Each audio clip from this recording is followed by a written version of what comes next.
I'm going to fight. I'm going to work. I'm going to press toward. I'm going to learn. I'm going to do everything in my power every single day.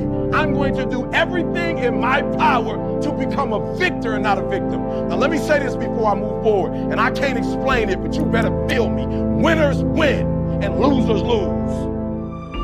I'm capable of so much more than my mind understands.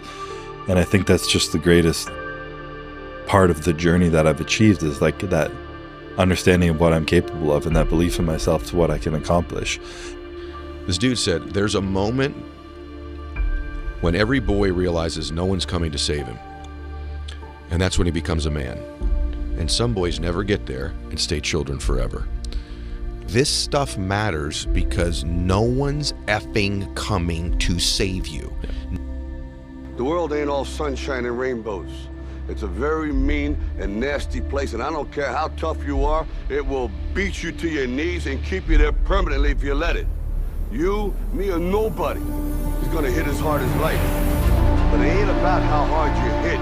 It's about how hard you can get hit and keep moving forward. How much you can take and keep moving forward. That's how winning is done. Now, if you know what you're worth, then go out and get what you're worth. But you gotta be willing to take the hits and not pointing fingers saying you ain't where you wanna be because of him or her or anybody. Cowards do that and that ain't you. You're better than that. Through repetition of things you don't want to do, you develop mental, like an armor for your mind.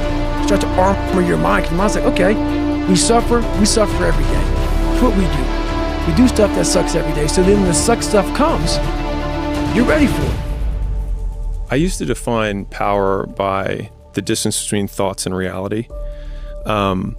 Meaning, if you think about somebody who's omnipotent, so if God or the God figure would be omnipotent, as he thinks, things are. So there's zero space between thoughts and reality.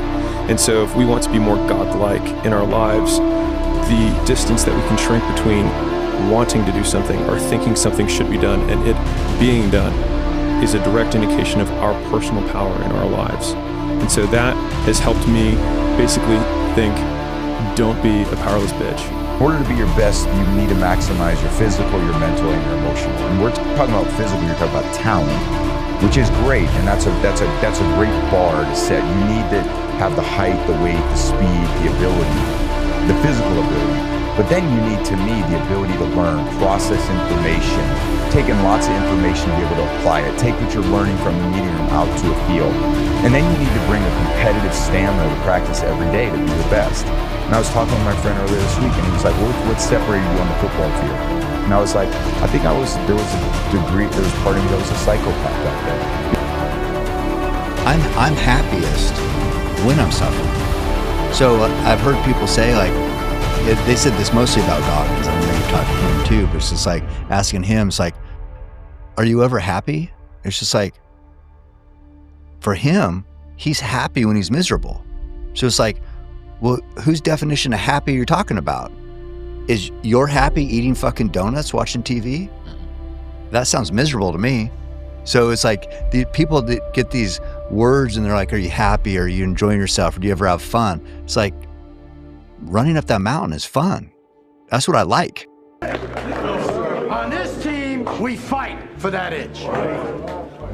On this team, we tear ourselves and everyone else around us to pieces for that itch. We claw with our fingernails for that itch.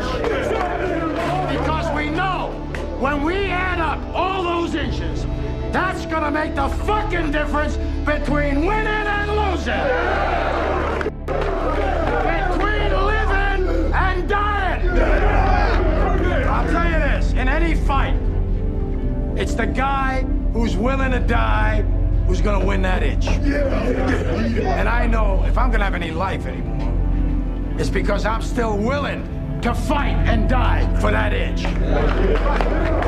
Because that's what living is. The 6 inches in front of your face. The UFC champ or the boxing heavyweight champ that believes they are the greatest is more empowering than the one who's out for revenge. But man, the one out for revenge wins a lot of the times.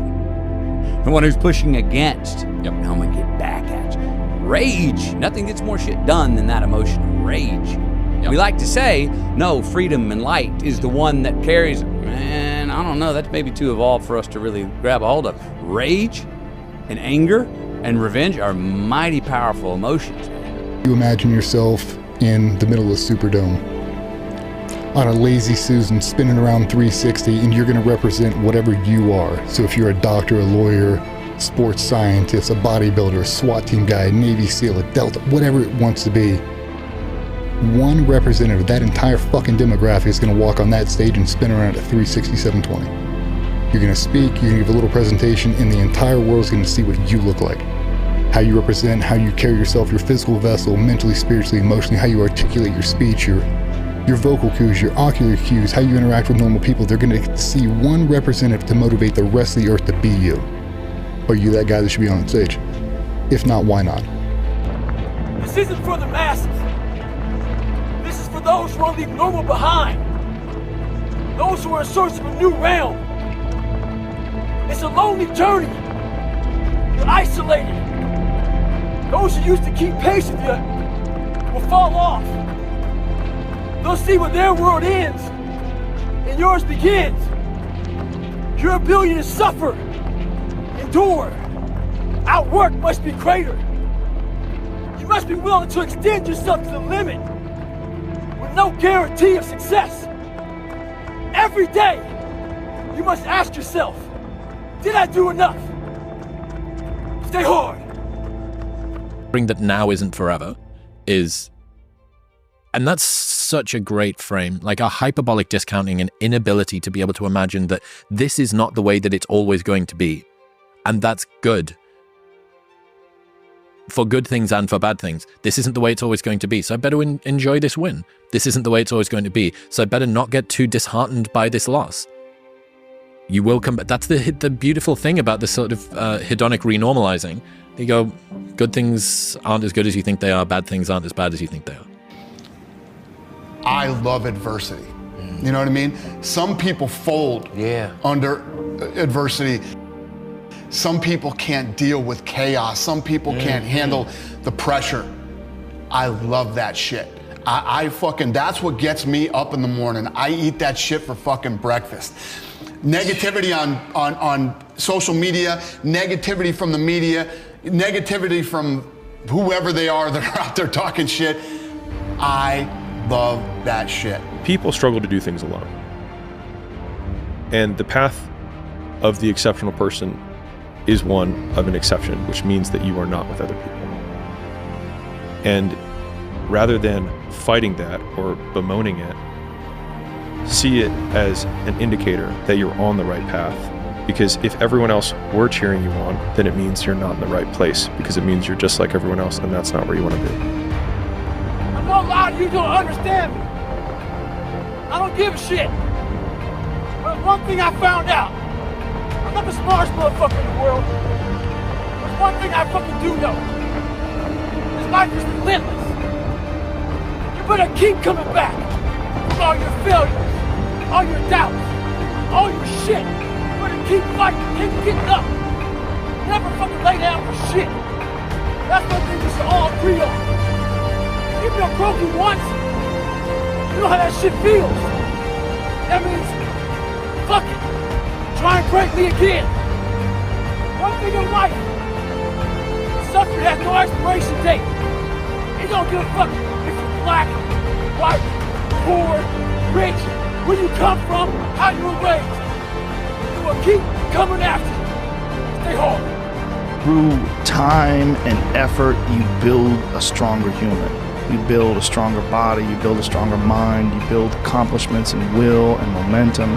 And then you look back and you go, hey man, I'm not washing tables anymore. You know, I'm not washing dishes, I'm not cutting lawns, I'm not digging ditches. Yeah. You know, I'm a different person now, but I used to be. Fuck your tired body. Fuck that unmotivated mind and get out there and do it anyway. You know, you better fight yourself, because you're not only winning when things are going your way. You got to figure out how to win when things aren't going your way. You have to have no fear. You have to have no fear. You have to believe in who you are and what you do, and just go fucking get it.